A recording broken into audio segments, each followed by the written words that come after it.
بسم اللہ الرحمن الرحیم۔ السلام علیکم ویورز، اردو سٹوری پلس میں خوش آمدید۔ آج میں آپ کے لیے ایک اور سچی کہانی لے کر حاضر ہوئی ہوں۔ امید ہے کہ کہانی آپ کو ضرور پسند آئے گی۔ کہانی پسند آنے کی صورت میں اس ویڈیو کو لائک کیجیے اور اس طرح کی مزید کہانیاں سننے کے لیے ہمارے چینل اردو سٹوری پلس کو سبسکرائب کیجیے۔ یادیں تلخ ہو جائیں یا پھر اچھی، اپنا اثر ضرور رکھتی ہیں اور کبھی ہمارا پیچھا نہیں چھوڑتی۔ یہ ایک دوست کی طرح ہمارے ساتھ سفر کرتی ہیں، بچپن سے لڑکپن اور لڑکپن سے جوانی، پھر بڑھاپے تک۔ یہ کسی جونک کی طرح ہم سے چمٹی رہتی ہیں۔ میں آج پھر اپنی کہانی لے کر آپ کی خدمت میں حاضر ہوئی ہوں۔ میری زندگی بھی ایک عجیب کہانی ہے۔ ایک شریف گھرانے میں نے آنکھ کھولی، لیکن اس عمر میں بازار حسن کی زینت بنا دی گئی۔ جب لڑکیاں گڈے گڑیوں سے کھیلتی ہیں، کاش ہمارے رسم و رواج اور ان کے نظریات بدل جائیں تو کوئی بھی لڑکی میری طرح اس بازار کی زینت نہیں بنے گی۔ یہ آج سے تقریباً 40 سال پہلے کی بات ہے۔ میری عمر کوئی بمشکل 12 سال ہوگی۔ ہم 4 بہن بھائی تھے۔ میرے والد وفات پا چکے تھے۔ بہن بھائی اپنی شادیوں کے بعد الگ ہو گئے تھے اور اپنی زندگی کی گاڑی کو چلا رہے تھے۔ والد صاحب نے میرا نام شائستہ رکھا تھا اور کبھی کبھی ہم سے ملنے آ جاتے۔ یوں میں اور امی گاؤں کی صاف ستھری فضا میں اکیلے زندگی بسر کر رہے تھے۔ ہمارے گاؤں کا ماحول بہت اچھا تھا۔ ہم ایک دوسرے کی مدد کرتے رہتے۔ ہماری والدہ لوگوں کے برتن دھو کر گزارا کرتی۔ ایک دن اچانک امی کی طبیعت خراب ہو گئی۔ وہ بیمار رہنے لگیں۔ انہوں نے حکیم سے گولیاں لیں جو رات کو کھا کر وہ بے سدھ ہو جاتی۔ وہی گولیاں امی کو ایسی لگیں کہ اب رات کو گولیاں نہ کھانے سے امی کو نیند نہ آتی۔ یوں امی کو قنوت کی سی تاری رہتی۔ اب تو ان کی یہ حالت ہو گئی تھی کہ نہ دن کا پتہ چلتا اور نہ رات کی خبر۔ ہر وقت وہ غنودگی میں رہتی تھیں۔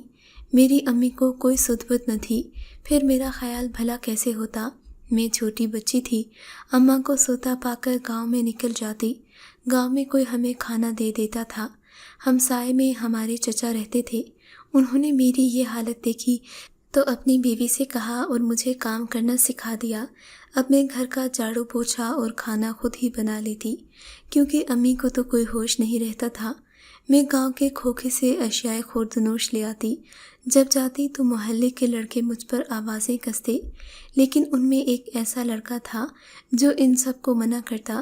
اس وجہ سے میں نے ان پر بھروسہ کر لیا اور بات چیت کرنے لگی۔ چند دنوں میں ہی میں ہمایوں سے کافی مانوس ہو گئی اور گھر کی چیزیں اسی سے کہہ کر منگواتی تھی۔ یوں میری اور اس کی دوستی ہو گئی۔ میں عمر کی 12 سال میں تھی اور وہ 16 سال کا تھا۔ اس کا قد کاٹ خاصا اچھا تھا۔ جلد ہی محلے میں ہاہا کاکا مچ گئی کہ ہمایوں شائستہ سے ملنے آتا ہے۔ یہ باتیں جب میرے بھائیوں نے سنی تو انہیں بہت غصہ آیا اور وہ غصے میں میرے گھر آ گئے۔ میری قسمت کہ اسی وقت ہمایوں میرے گھر سے نکل رہا تھا۔ وہ مجھے ماچس دینے آیا تھا۔ بھائی نے دیکھا تو آؤ دیکھا نہ تاؤ مجھے بہت مارا اور آگ لگانے لگا، لیکن اسی وقت چچا مہربان فرشتے کی طرح آئے اور مجھے بچا لیا۔ میرے چچا نے بھائیوں کو لعنت ملامت کی، کہا کہ تمہیں شرم نہیں آتی، اپنی جوان بہن کا خیال نہیں کرتے، تو پھر یہ کیا کرے؟ یا تو اس کی شادی کر دو، کم از کم یہ اپنے گھر کی تو ہو جائے۔ چچا کے سمجھانے پر میرے بھائیوں نے میری شادی کی تیاریاں شروع کر دیں۔ اجلت میں ڈھنگ کا رشتہ نہ ملا تو ایک 60 سالہ بڈھے کے ساتھ مجھے بیاہ دیا، کیونکہ اس نے 3 بیگھے زمین میرے بھائیوں کے نام کر دی۔ میرے بھائی میری شادی کرنے پر راضی ہو گئے تھے۔ یہ عام بات نہیں تھی، کیونکہ دیہاتیوں میں اکثر لڑکیاں بوڑھوں کے ساتھ بیاہ دی جاتی تھیں۔ مگر جب مجھے پتہ چلا تو میں نے خوب واویلا مچایا۔ بھابھیوں نے سمجھایا کہ ہم تم کو نئے کپڑے اور جوتے دیں گے، لیکن میں چپ نہ ہوئی بلکہ اور زور زور سے رونے لگی۔ بھائیوں نے بہت سمجھایا کہ چپ ہو جاؤ۔ میں ڈر کے مارے چھت پر چڑھ گئی اور چچا کے گھر چھلانگ لگا دی۔ میں چارپائی پر گری لیکن زیادہ چوٹ نہیں آئی۔ میرے بھائی مجھے دوبارہ مارتے ہوئے گھر لے آئے اور کوٹری میں بند کر دیا۔ میں نے بہت شور مچایا، لیکن بھائیوں نے میری ایک نہ سنی اور میری ایک چیخ کو بھی اپنے دل کی پاتال میں اترتا ہوا محسوس نہیں کیا۔ اگلے دن میری شادی زبردستی اس بڈھے سے کر دی گئی۔ میری ماں تو کمزور ہو چکی تھی، وہ ان لوگوں کو کیا کہتی۔ عورتیں مجھے دیکھتی تو افسوس کرتی کہ یہ بیچاری تو بالکل ہی بچی تھی، اس عمر میں اس کی شادی اپنی باپ کی عمر کے شخص سے کر دی۔ میری تو اداسی کی کوئی انتہا نہیں تھی، لگتا تھا کسی نے جیتے جی مار دیا ہے۔ میرے دل کے ارمان آنسوں میں بہہ گئے تھے۔ میری اماں مجھے بتاتی تھی کہ بیٹی، تمہیں کوئی شہزادہ لینے آئے گا جو سفید گھوڑے پر سوار ہوگا، وہ تمہارا ہم سفر بنے گا۔ مگر میرا بھی کیا ہم سفر تھا جس کے سر کے بال سفید تھے۔ سر کے بال شاید وہ کچھ لگا کر کالے کرتا تھا، مجھے تو اس وقت وہ دیو ہی لگ رہا تھا جو میری خوشیوں پر ڈاکہ ڈالنے آیا تھا۔ مجھے اس وقت اس سے بہت نفرت ہوئی۔ میری شادی زبردستی اس کے ساتھ کر کے مجھے جانوروں کی طرح باندھ کر گاڑی میں ڈال دیا گیا۔ میری سانسیں جیسے تھم چکی تھیں، میں ایک لاش کی طرح تھی۔ 60 سال کے بڈھے کو بالکل بھی شرم نہیں آ رہی تھی کہ یہ کتنا بڑا گناہ کر رہا ہوں، کہاں 12 سال کی بچی کو دلہن بنا کر لے جا رہا ہوں۔ میرے بھائیوں نے 3 بیگھے زمین کے واسطے میرا سودا کر دیا۔ خالہ اور چچی نے اس رشتے کو روکنے کی کوشش کی، مگر ان کی بھی کسی نے نہ سنی۔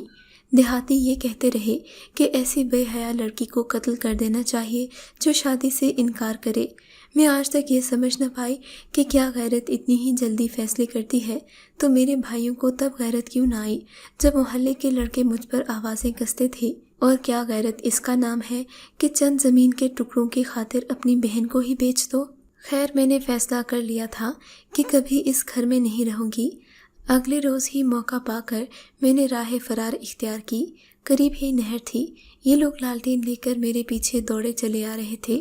میں نے نہر میں چھلانگ لگا دی، پھر مجھے یاد نہ رہا کہ کیا ہوا، لیکن جب میں نے چھلانگ لگائی تو جال لپیٹنے والے مچھیروں نے مجھے چھلانگ لگاتے دیکھ لیا۔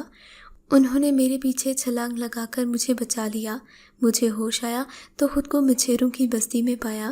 میری قسمت کہ میں جس مچھیرے کے ہاتھ لگی تھی وہ ایک لالچی انسان تھا۔ سفر کرتے وقت کسی نے مجھے اس کے ساتھ دیکھ لیا۔ میں بہت خوبصورت تھی، جو بھی دیکھتا اپنا دل ہار بیٹھتا۔ لوگوں نے اس سے میرے بارے میں دریافت کیا تو اس نے بتایا کہ یہ برائے فروخت ہے۔ ایک شخص نے مجھے کچھ پیسے دے کر مچھیرے سے خرید لیا۔ وہ شخص ایک دلال تھا۔ میری تو زندگی ہی بدل گئی۔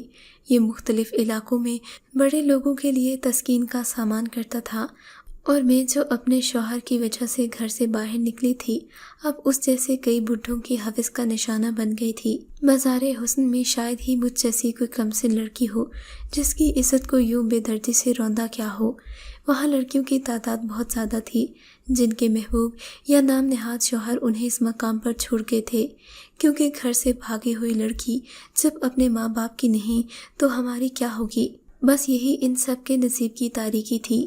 آج میں اس وقت کو کوستی ہوں جب میں نے ہمایوں سے بات کی تھی، اس طبیب کو بددعائیں دیتی ہوں جس نے میری ماں کو دنیا مافیا سے بے خبر کیا تھا اور میری زندگی برباد کی تھی، اور ان بھائیوں کو بددعا دیتی ہوں جنہوں نے اتنی بے غیرتی کا مظاہرہ کیا جس کی آج تک مثال نہیں ملتی۔ میں اس ماحول میں رہ تو رہی تھی، لیکن کبھی بھی خود کو اس ماحول کا عادی نہ بنا سکی، نہ ہی میں اپنی ضمیر کو مار سکی، نہ ہی حالات سے سمجھوتا کر پائی۔ روشنی کے اس شہر میں عیاشی مردوں کے لیے تسکین کا سامان بن کر میں ہر روز تڑپتی اور سسکتی رہتی ہوں۔ میں نے زندگی کے 40 سال یہیں گزارے ہیں۔ میری 3 اولادیں ہیں، لڑکیاں ڈانس کرتی ہیں، لڑکے طبلہ بجاتے ہیں۔ جو بچے اس دنیا میں آنکھ کھولتے ہیں پھر ان کے لیے یہ کوئی عجیب بات نہیں، نہ ہی کراہت سے بھرپور ہے۔ وہ آج تک یہی سمجھتے ہیں کہ یہی دنیا ہے، باہر کی دنیا روشنی ہے، اس میں کیا رکھا ہے۔ آخر میں چند الفاظ ان لڑکیوں کے لیے کہنا چاہتی ہوں جو گھر سے بھاگ کر شادی کرتی ہیں۔ خدارا خدارا، ایسا قدم مت اٹھائیں۔ میں اس اندھیر نگری میں ایسی کئی لڑکیوں سے مل چکی ہوں جو اپنے محبوب کی وجہ سے یہاں پہنچی ہیں۔ آج جب کہ میں 40 سال کی ہو چکی ہوں تو میری اس کام سے جان چھوٹ گئی ہے۔ ایک دفعہ ایک ذمہ دار نے مجھے پسند کر لیا تھا، اس نے مجھ سے شادی بھی کی تھی اور نائکا کو بھاری رقم دے کر مجھے خرید کر اپنے ساتھ لے گیا تھا۔ جب میں اس کوٹھے سے رخصت ہوئی تھی تو سب مجھے حیرت اور رشک بھری نگاہوں سے دیکھ رہے تھے، مگر نائکا کے چہرے پر عجیب پراسراریت سے تھی، اور پھر اس کی وجہ مجھے اگلے کچھ دنوں میں ہی سمجھ آ گئی تھی۔ نائکا کے بندوں نے آخر دم تک میرا پیچھا کیا اور میری طلاق کروا کر ہی دم لیا۔